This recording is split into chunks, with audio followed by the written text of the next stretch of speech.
Hello everyone, Dolphin Oracle here tonight, and lo and behold, it is the 10th anniversary for the MX project from the first release, MX14 Symbiosis, 24th of March, 2014. Gosh, it feels like it's been forever. MX14 started life as a spin of Antics. You can see we still got some Antics boot codes for disabling services in our live boot menu here. This is a live CD that I had laying around. You can see there's no splashes. It's pretty basic. So here we are in MX14, and you can see we got this great wavy wallpaper. We're running XFCE. The theming is plain. We got Cubzilla for our web browser. We have very few tools. This was set up, but there are a few things here that would become hallmarks of the MX experience. The vertical toolbar, for one. Oh, we had this groovy video game. I'm going to smash into things. Here we go. Yeah, okay, fair enough. We're done with that one. This was our first release. Trivia about the first release: it was 32-bit only. It was based off of Antics Core, and Anti-Capitalista helped the former members of the Mepis community, when Mepis dissolved, produce this disc. The idea was that there were netbooks, the small screen netbooks.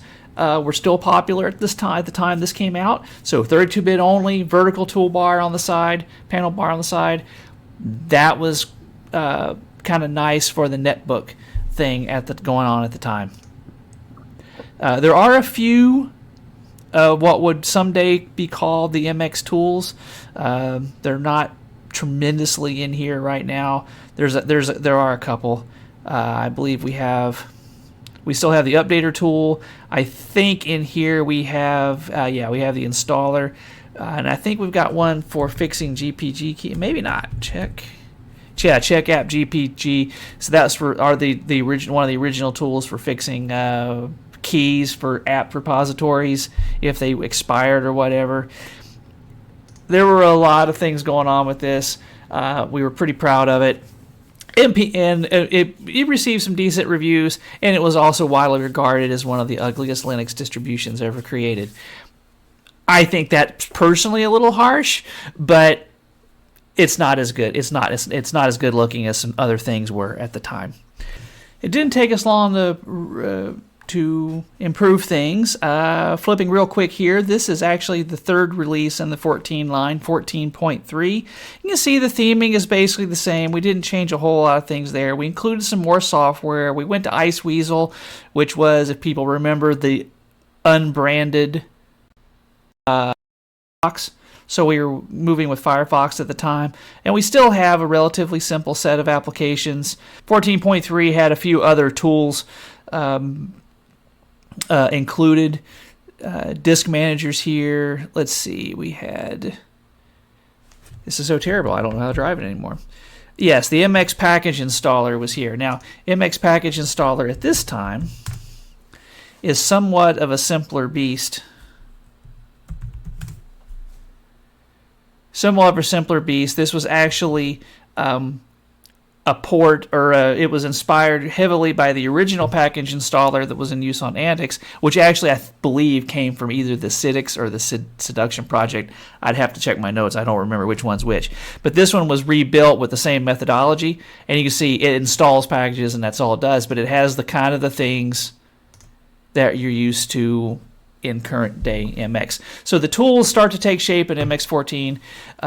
We start to figure out where we go. We got this little early iteration of the group thing for the different tools that are here. There's not many. We have the old Codex installer. We do have the user manager, which is cool, and we had a tool for installing Flash because you had to install Flash back then. 14.3, we actually had a 64-bit release by the time 14.3 came around. So by this time, we're producing 64-bit and 32-bit applications, and still as kind of a special edition from the Annex project, Anti-Capitalista at this time, still building the actual ISOs. 15 comes along a year after the original release, or a little better than the year after the original release. And we started getting more apps. We got the welcome menu. We've got more tools coming in. The tools application is starting to look more like the tools menu looks today. We have the tool for flipping the panel. That's the first thing that Tweak did, was flip the panel. And this predates Tweak, but it's the same. It's the same routines. We have our own menu editor at this point. Codec. We start having an option for repairing boot. At this time, I don't think 14 definitely did not boot UEFI. I don't think 15 did either. I don't actually remember. Yeah, I don't think so.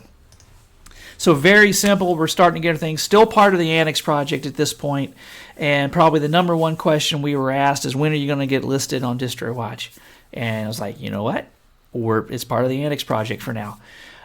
Snapshot makes its way into the system at this point. Before we had Snapshot, but the tool looked more like the Annex tool, and this starts coming along more with the MX methodology with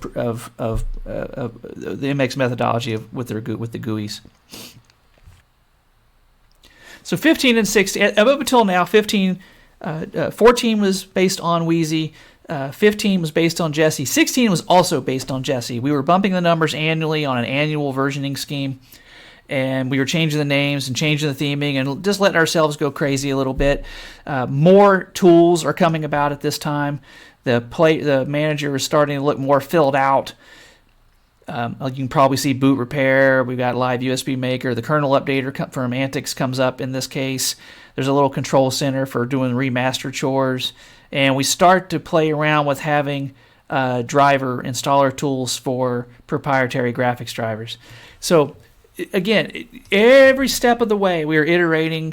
That's what you do when you run a Linux distribution. But I think this one looked fairly nice. 16 is the only one we've shipped with a dark theme by default. And again, at this time, still part of the Annex project and still operating as an Anti-Capitalista from the Annex project is still lead dev, but Jerry and all the former MEPIS community at this point had become the MX community. MX17 was the next major release, and 17, again, we're evolving. The tool sets are getting better. The first appearance of MX Tweak is here. Popular apps, I think, is starting to be more than package installer, rather, is getting to be more than just the quick installer. We're starting to have things like select what repo you want to load into another screen and playing around with loading our test repo and backports repo. So it's getting more and more features. I think it was a very pretty release. We got rid of the dopey frames in the toolbar. There's a lot more tools. The MX tool shows up as a menu now. So this is really a very complete MX tool set from what people would see. And it looks nice. It is not a dark theme, despite the fact that it kind of looks like a dark theme. It's kind of like a gray theme. In fact, I don't remember what the theme is. Let's check. We had a special version of Graybird, probably for that panel coloring. Because at the time, I think Graybird's panel color was very bright.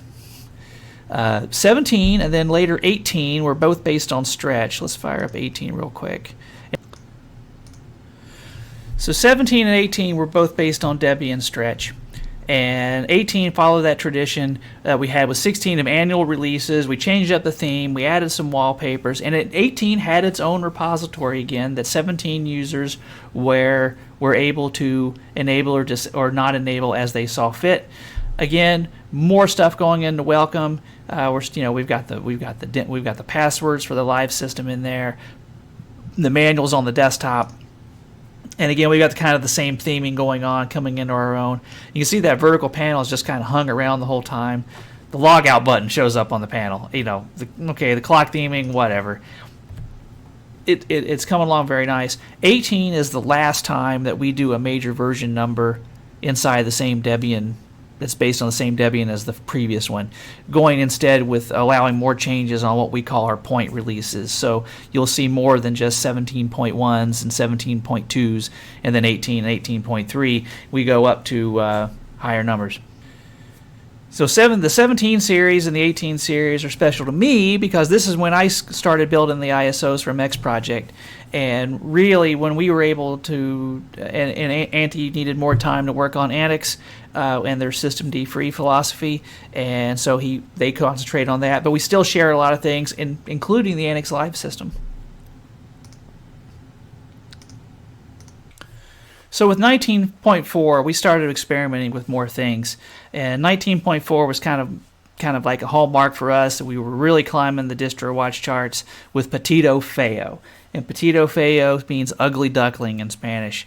And this was a play on it being called ugly for so many years. Is XFCE the prettiest thing going? No, but I'll tell you what, I don't think we made it look too bad with MX19. Let's see, let's just check real quick. Yeah, we're still using a special version of Graybird at this point. But yeah, everything was really coming together. Toolset was expanding again because we're always doing that. But we did some other things with this one. For instance, we had on the same ISO as the XFCE releases, we had the original Fluxbox implementations, which were a little different than what we have now. But and it just shipped it on the same ISO as 19. 19 was also when we introduced the AHS or Oz repository, the Advanced Hardware Support repository, and also we had a KDE release with 19, so that we could have multiple desktops. So MX21, we started coming in with again, continuing that incremental development of the MX tool sets. There was a tremendous amount of installer updates in this go around. And then this is also the introduction of the MX Comfort theme, which is this kind of combination lightish, darkish theme, giving you dark elements where your eyes can rest, but light if you like that for your white space elements in your desktop. We also experimented more with multiple desktops. This is XFCE here, but we also had Fluxbox on its own ISO, again with the more traditional panel at the bottom that we use today, and also with a KDE release panel at the bottom with similar theming. All the desktops had unified theming, unified wallpapers, trying to keep the project nice and cohesive. The 21 series, by the time you get to 21.3, we've loosened up our restrictions on changing defaults during point releases, and 21.3 actually had a different wallpaper, a nice little graphical wildflower instead of the painted wildflowers that you see here. Again, just continuing that evolution, and I'm very happy this go around. Actually, it's really started with the 19, but as with 19, with the introduction of the KDE ISO, I wasn't the only one building the images anymore. Adrian from our community dev team started building the KDE images, and now from 21 forward, MPOV or M_POV. His name's Mike. You'll see him on Facebook too in the Facebook group. He builds the images for Fluxbox, and there is, which is really the brainchild of Jerry 3904, Stormy Jerry, depending on where you know him from, who's the project manager for the project. And there's been a host of people help Jerry over the years with the Fluxbox configuration. Cezanne's, Mo West, Melber, a lot of people help with the Fluxbox. It's really a community-built image from the ground up. And it's just a little bit different than everybody else's Fluxbox implementation, which is kind of fun. But, so that's 21. And then, of course, today is MX23. And I'm going to leave you with the current image MX23 libretto, starting a naming convention of using something that relates to the current Debian code name, which for this release was Bookworm. And so libretto being either little book or some sort of operatic explainer for operas. On a personal note, I just want to thank everyone who's worked on the project. A lot of you have been there since the beginning, but in no certain order: Adrian, Peregrine, Rich B, Tim, Jerry3904, Impov, Stevo, Utopia, Askworth, Chris Pop 99, Mike and Santa Rosa, Anticapitalista, Oro Kumar Sahu, and if I butchered your name, I'm very sorry. Freeha, AK47, Seaslands, Melber, Felix, Edwin Rose, J2M Greg, Charles V, or Charles V, I don't know how that's supposed to be. A special shout out to BitJam, wherever you are out there. Thank you for the Annex Live system in its current state. And to Kevin, you know who you are. You helped us with System D Shim. Kind of makes us unique. I appreciate your efforts as well. And all the members who I've missed over the years who have come and gone and gone and come. The members of the Annex Linux project who have contributed indirectly. And all the users out there in the world, I just want to say, because we used to say it all the time, MX Linux is for you. Thank you. Happy 10-year anniversary. I'll quit being mushy. This is Dolphin Oracle signing out. Have a great night.